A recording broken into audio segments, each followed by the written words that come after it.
deep in the furnace of a dying star. Eons of fusion have created iron, and as the nuclear furnace is cooled, a sudden and violent explosion spread the iron across the cosmos. Over the next few billion years, these heavier elements accreted into this place that we call the Earth. Time passes, and humans discover this iron deep in the Earth and discover its mystical properties. They discover ways of forging this iron and create one of mankind's greatest inventions, the truck stop knife. This is where the story of iron ends, and my story begins. This is J.J. Jinx Truck Stop Knives! J.J. Jinx Truck Stop Knives! I'm here to show you today my Ozark Trail knife collection. So Ozark Trail is Walmart. It's a Walmart brand. And about 4 years ago, they came out with what is called the $3.87 line of camping knives, folding knives, whatever. And it was pretty neat because it was right around the time I first got interested in knives.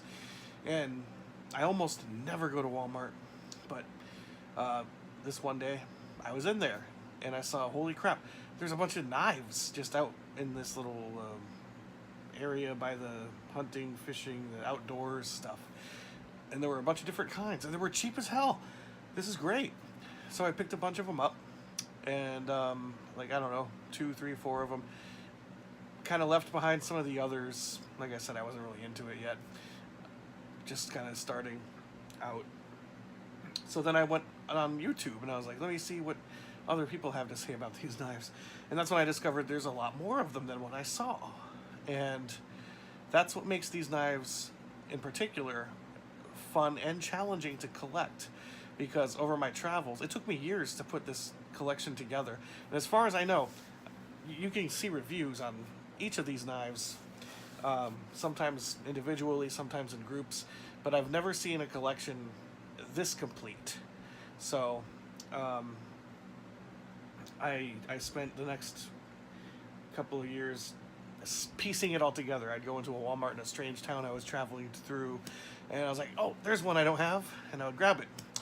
And every year since then, they've come out with more. But nothing beats the first collection, which was so unique. I don't know, of course these are all made in China, but I don't know if they all come from the same plant, the same factory, because they're all so different. But then as time goes on, they sort of become more and more similar. So this is 4 years of collecting right here. What I've got is, there's 9 in the top row that belong to the first generation, I think you could call it. And then there's a group of 4, which came out a year later. And then a grouping of 6/7 that came out a year later. And then I found 3 this year that I haven't seen before. And then there's like this other group down here, which is just kind of like not really part of the 387 range, but honorable mentions. And then I got some other stuff to the sides, a little bit off camera too, sorry, that also belong. So let's just start from the top. I'm not going to review these because they've been so heavily reviewed already, but I will just show you, hey, this is, as far as I know, the complete collection.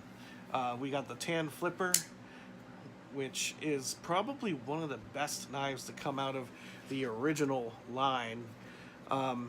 It has a really interesting blade shape. It kind of reminds me of like a toucan. And it's got like that pineapple shaped G10 grip. On a lot of these, I actually took the pocket clips off because they were so awful.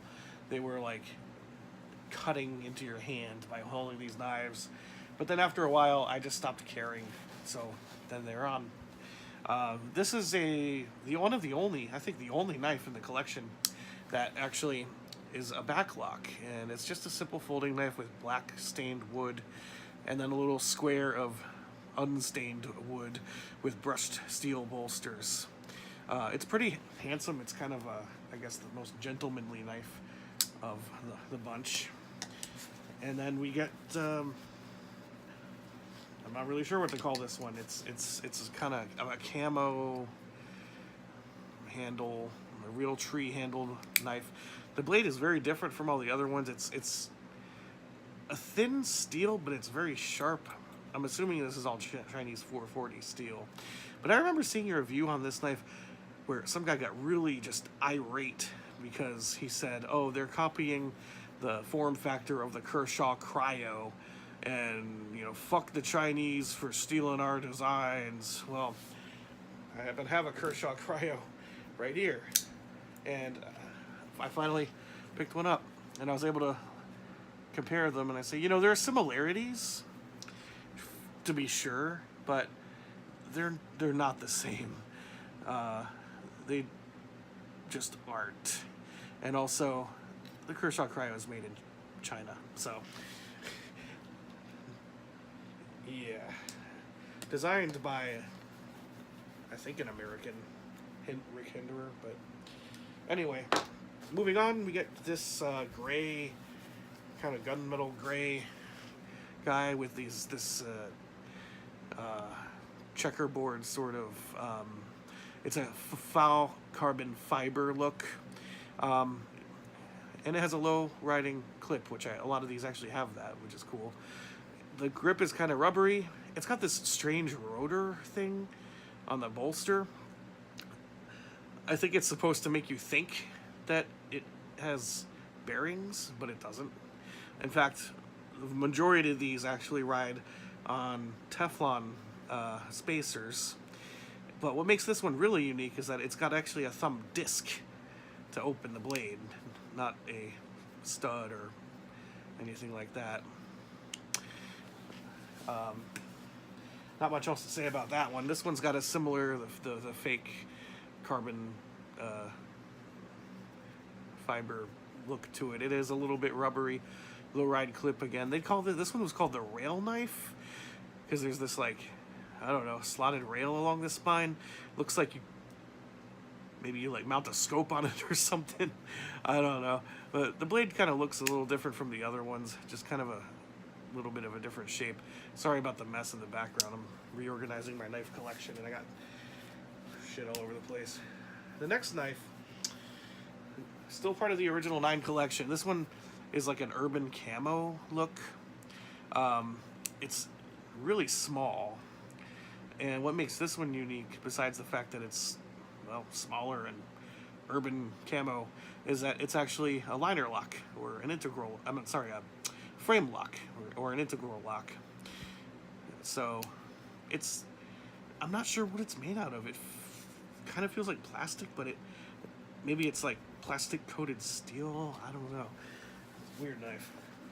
Now this one I was really disappointed about, because this is one of the last ones that I added to my collection. It's sort of a laminated plastic to give it that crazy wavy pattern.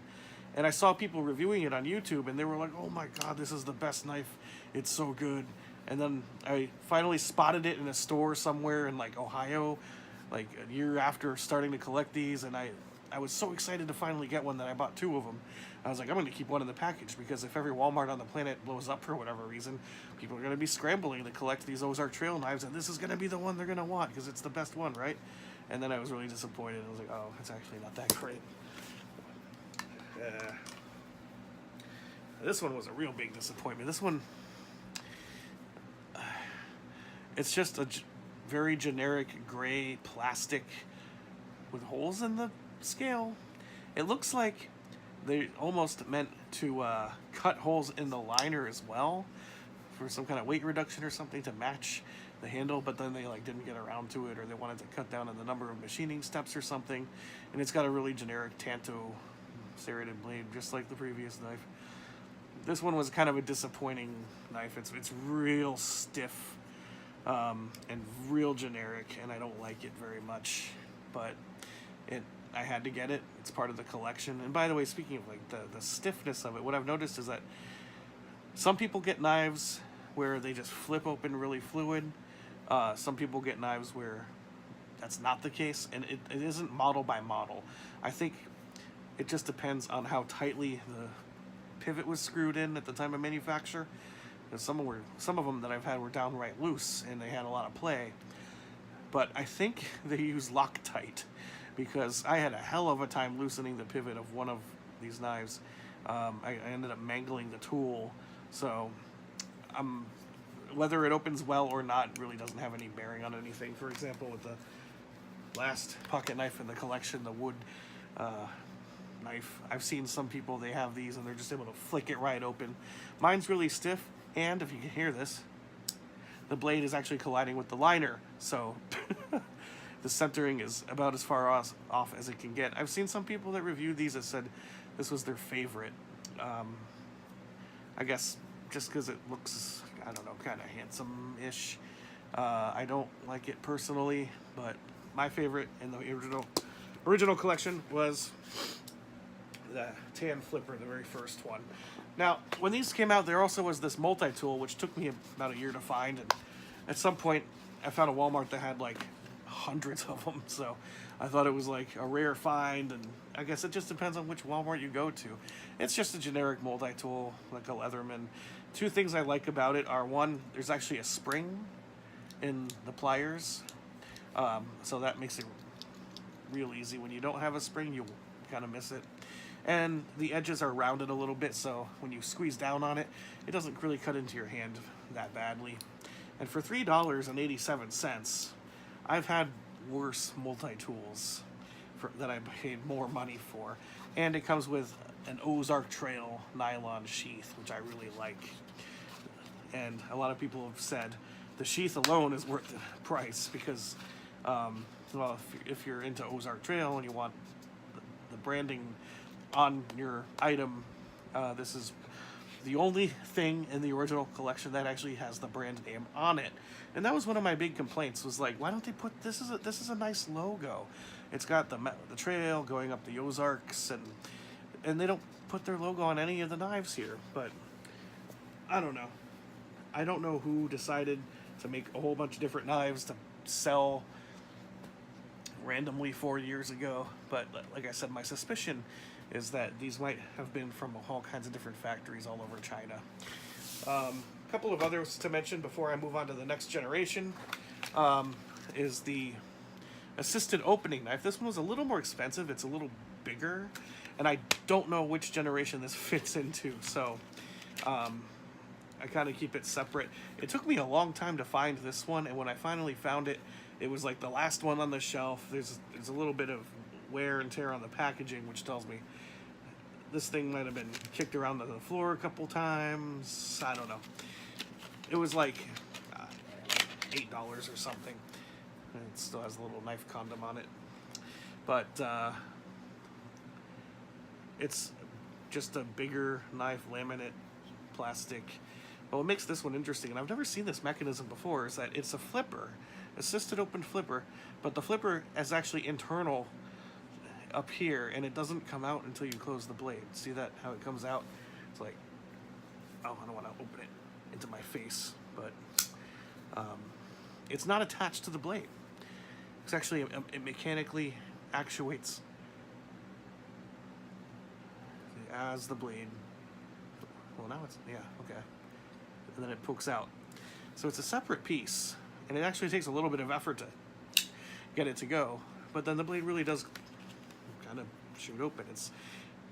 I've never seen a mechanism like that where the flipper was a separate piece like that. Pretty neat.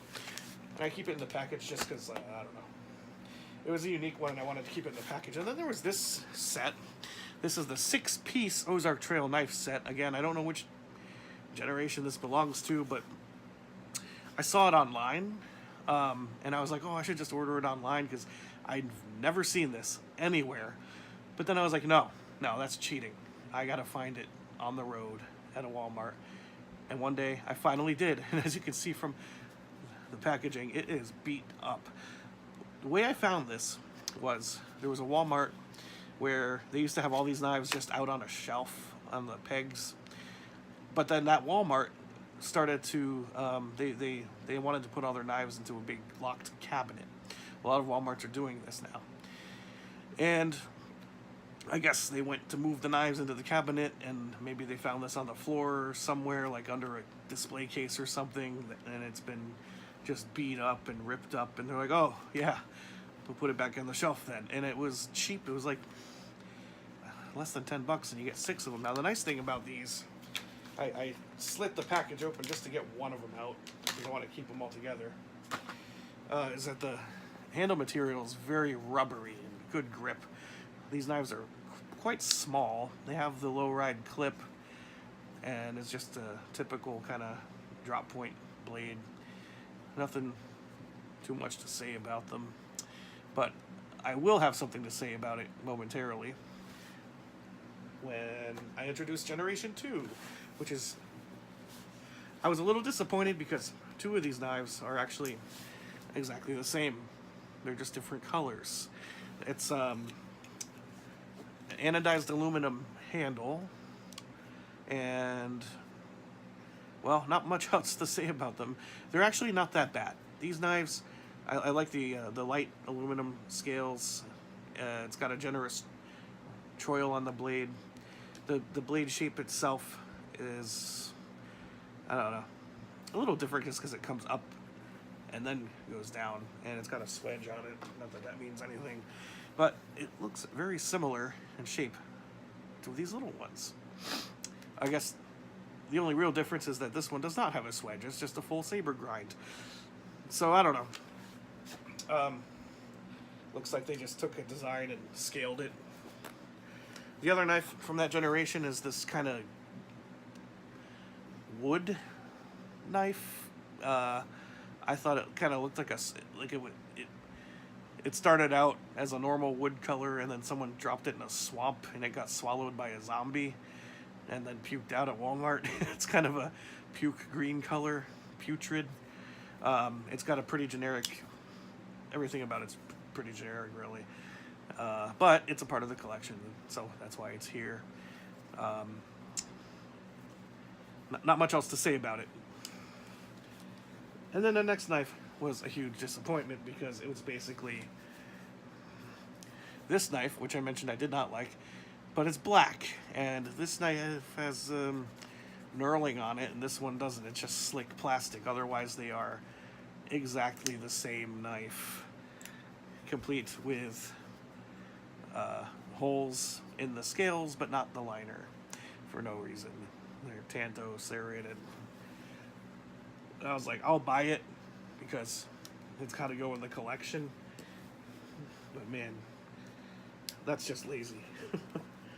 So that second generation was a little disappointing because I was like, you went from 9 knives that were all pretty unique to 4, one of which was a rehash of the shittiest one, and then you get the pukey looking green knife, and then 2 that are exactly the same. So I was like, that sucks.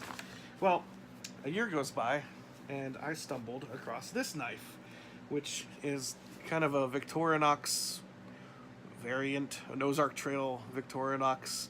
I won't bother going through each of the tools or whatever, but it's actually not terrible. I've seen some really awful versions of this, like the one you get at the Dollar Tree. Ugh. By comparison, this one is much better. Not as good as Victorinox.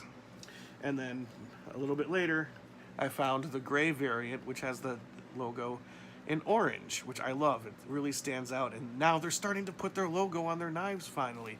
So that's great. I don't know. I count that as like 2, I guess. 1, 2, 4, 5, 6, 7. Well, the next knife I found was this little black one, and it's got the low ride clip. There's interesting patterning on it. It's like one of them, you know, like you've seen before, like on this knife. I don't know what it's called. A kind of a crosshatch milling, I guess. It's nothing much to say about it except, well, this time they put their logo on it. There's the Ozark Trail logo. They're finally doing it. And not much to say about it. And then I spotted this knife as well. This one's got like a pretty neat looking fake horn handle. It's plastic. It's not really any kind of horn. And the bolster has this kind of wavy pattern to it. It almost looks like Damascus steel or something. I don't know, but it's plastic. And the blade itself is pretty darn generic, but it looks neat. It's actually, you know, not bad. Not bad for an Ozark Trail knife. The next one in the collection is also one of the most generic I've seen. It's green plastic.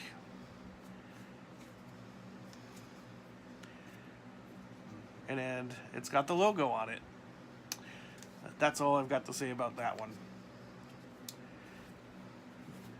Next on the list is this camo knife.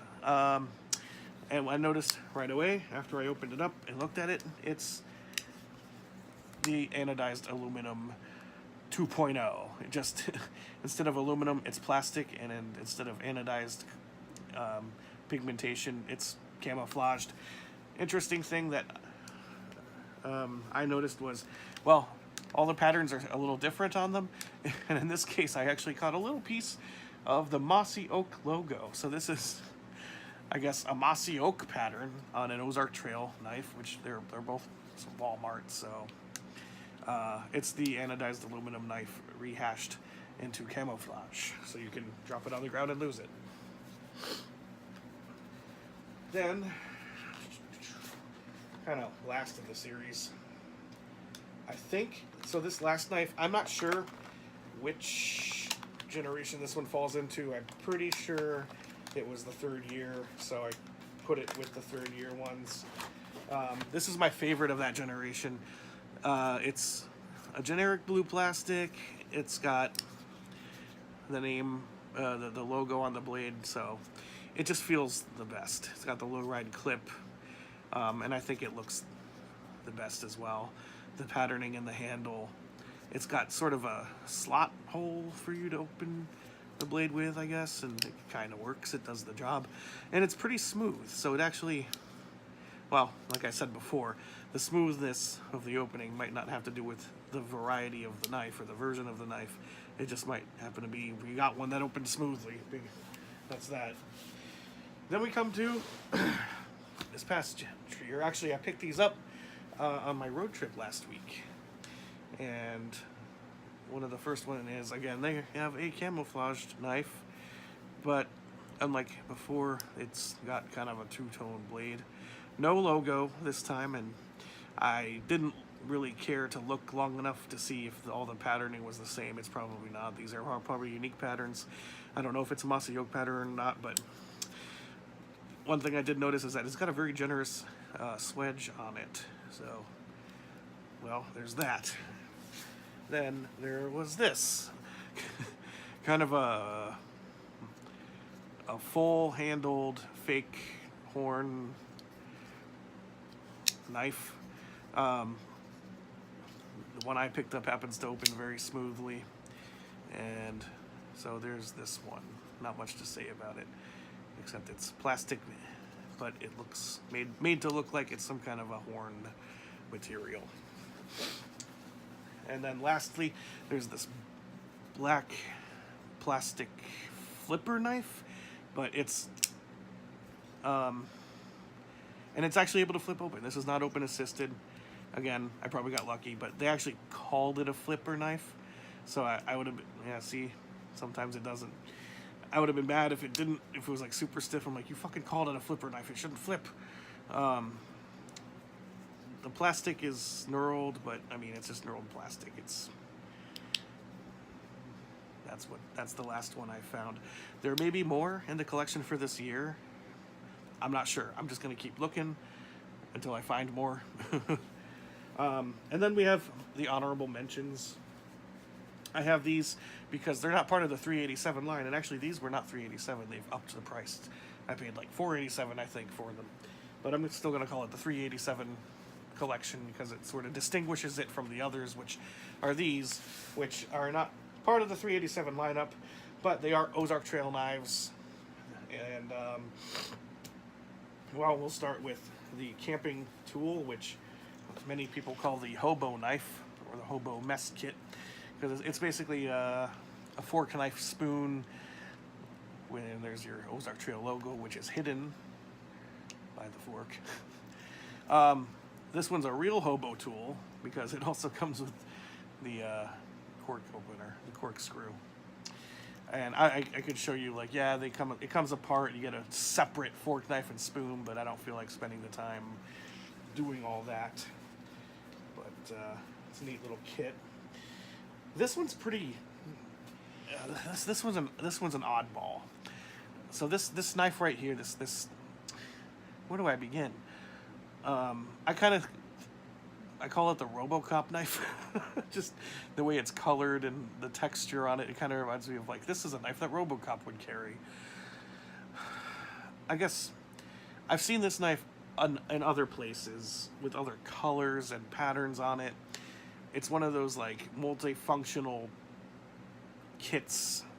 This one happened to be in a package labeled Ozark Trail, but it's not made by Ozark Trail.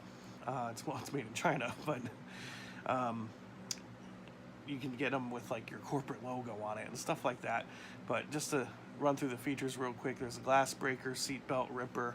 Down here is a ferro rod, and the blade itself has, like, a built-in bottle opener on the spine. And then perhaps my favorite feature is it's also got a little flashlight, so you can run around in the woods pointing your blade at your prey and then, aha, attack. But the flashlight also comes out, so you can, like, it's stupid. Oh yeah, there's, like, a little magnet on the back of the flashlight, so it, like, that's how it mounts into the, there's a corresponding magnet in the knife. What a weird knife, man. I'm glad I own one, though. Alright, then we have, well, we'll just dive right into it. This is the infamous Ozark Trail $1 Walmart pocket knife. Probably the most heavily reviewed knife on YouTube, because for many, many, many years, they were $1 or 99 cents. I could probably do a completely separate video on this knife alone, because it does have a lot of special meaning to me. And generally what people conclude is that, you know what, for $1, it actually ain't that bad for the price point. There's tons of videos on these, so check them out. I haven't made one, but I will, because I carried one of these with me for like a year, and that was an experience. Not this one in particular. I made modifications on mine. It's in another box. But anyway, this is the older brother, the Ozark Trail pocket knife that is not $1. It's like $8, I think, or maybe more now.